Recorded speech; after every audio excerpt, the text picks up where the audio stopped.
MediaTek launched two new SoCs today named the Dimensity 1100 and Dimensity 1200, and both of these are flagship level chipsets from the brand.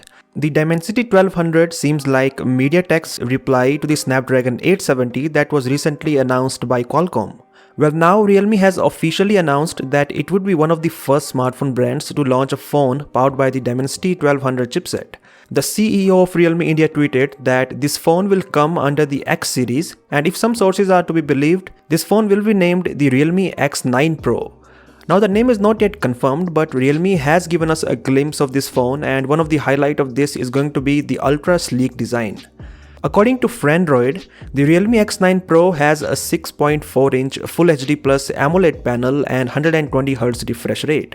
Now the X9 Pro is not the first Realme phone that has a 120Hz AMOLED, because the same panel was there on the Realme X7 Pro of last year.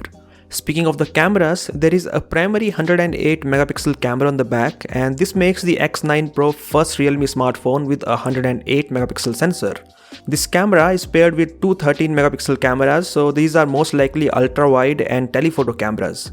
The phone has 12GB RAM and there is 4500 mAh battery with support for 65W fast charging. Realme X9 Pro is launching with Realme UI 2.0 running out of the box, which is based on Android 11. Finally, it is worth mentioning that the Realme X9 Pro is not the highest end flagship phone from the company, because that particular phone is coming in a couple of months with the Snapdragon 888 chipset. So that's it for this video, and do let me know what do you think should be the price of Realme X9 Pro based on all the leaked specifications.